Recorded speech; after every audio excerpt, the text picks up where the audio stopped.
Meu irmão.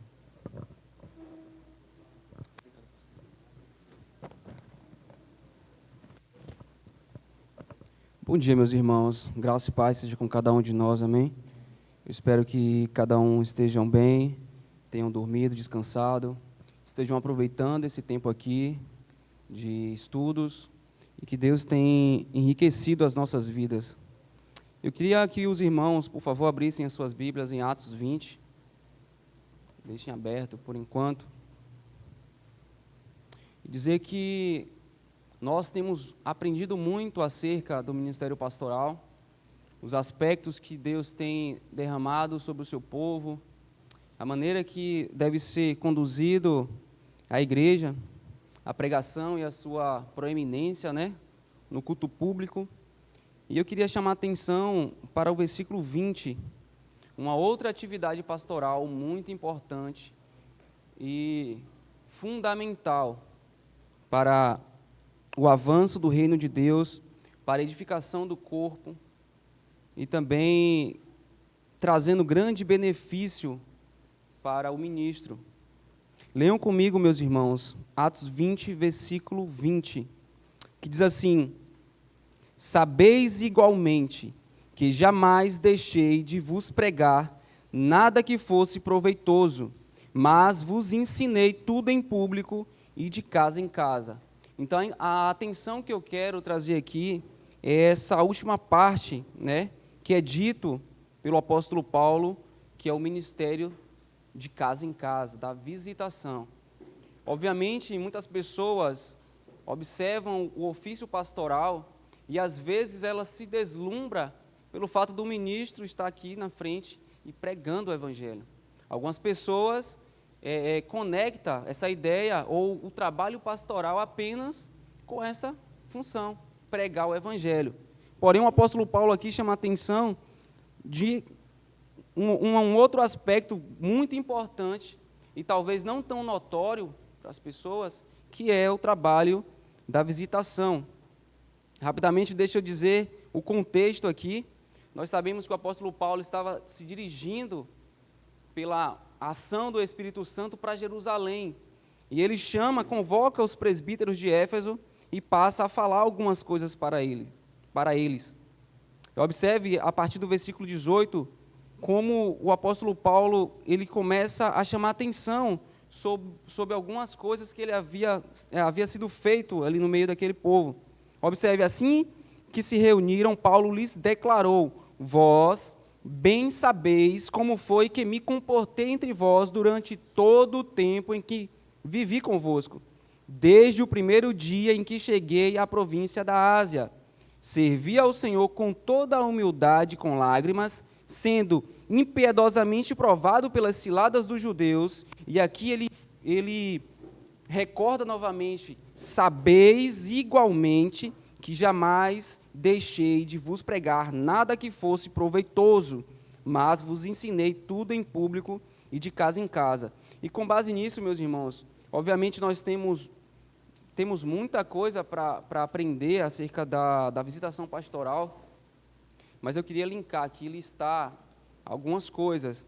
Primeiro eu queria falar um pouco dos benefícios da visitação e também alguns desafios, na vida do pastor. Primeiramente, o benefício que a igreja ela alcança do Senhor é esse contato mais próximo pastoral, O contato do pastor com as suas ovelhas é fundamental para o crescimento da igreja, para o trabalho ser fortalecido. Esse contato também possibilita o acesso a outras pessoas daquela família. Talvez você, como um membro, tenta trazer um familiar, um vizinho, mas essa pessoa resiste a isso. A visitação, ela pode promover, pela graça de Deus, esse acesso àquela família, aqueles membros da família. Uma outra coisa importantíssima na igreja é a hospitalidade. Precisamos ser hospitaleiros. Não podemos perder isso de vista, Um outro ponto, para que a gente possa ganhar tempo, é o fortalecimento do testemunho pessoal, né? Às vezes, a imagem que passamos aqui, as pessoas não conseguem acompanhar na nossa prática diária, no nosso cotidiano, no nosso dia a dia. Quando há essa visita, esse contato mais próximo, a pregação, ela se torna mais próxima também, se torna mais coerente. O amor por essas pessoas se torna mais palpável, né? E um outro benefício que a gente pode listar aqui, né? Alguns dos benefícios seria servir melhor a necessidade do povo.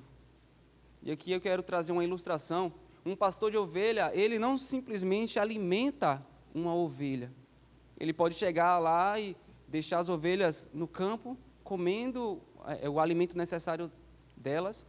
Porém, as ovelhas, elas tendem a pegar certos parasitas, há todo o cuidado com o pelo da ovelha. E trazendo essa imagem, essa ilustração para o nosso contexto, é de igual importância a gente assistir essas pessoas em suas debilidades. No contato mais próximo, a gente consegue perceber uma necessidade financeira, uma necessidade física, alguma debilidade que essa pessoa não está tendo muito acesso para falar no contexto mais amplo do culto público. Então, aqui são alguns benefícios, né, que o ministério de casa em casa pode proporcionar, tanto para o pastor quanto para a igreja. Porém, meus irmãos, nós não somos inocentes, nós temos ciência dos desafios do ministério de visitação, e eu queria linkar também alguns pontos aqui. Um dos desafios na vida pastoral talvez seja a agenda corrida, a agenda cheia, né? As atividades que o pastor tem tido, talvez lhe falte tempo para assistir algumas famílias. Talvez falte tempo que ele possa socorrer alguém em suas debilidades. Um outro ponto também que nós possamos levantar é justamente a indisposição de alguns membros de receber o pastor. Às vezes o pastor está ali insistindo, querendo, ligando, falando, e o membro e a ovelha começa hoje não, pastor, hoje eu vou fazer isso, ou eu irei fazer aquilo. Você percebe que precisa ir até aquele membro, porém ele está sempre indisposto para receber essas visitas.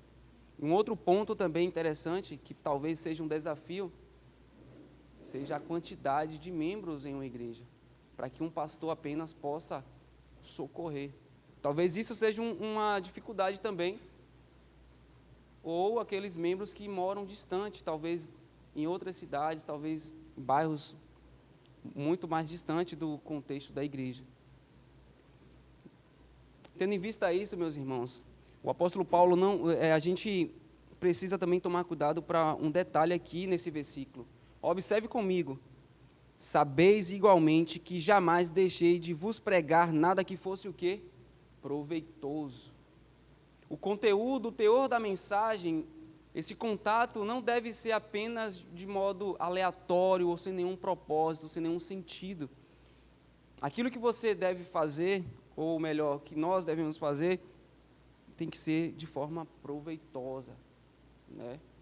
É como um cirurgião, que ele conhece seu instrumento de trabalho, ele conhece o que precisa ser feito, e ele vai cortando camada por camada, até chegar no ponto necessário e fazer a incisão daquilo que é preciso.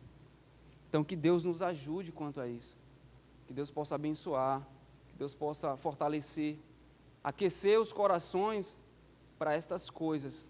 Amém? Vamos orar.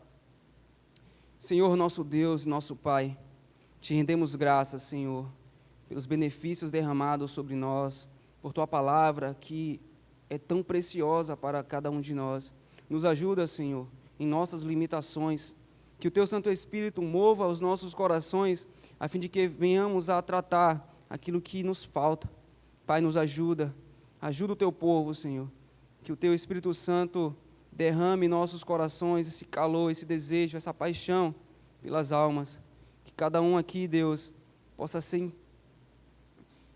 movido, de modo a buscar, Deus, sempre fazer a Tua vontade.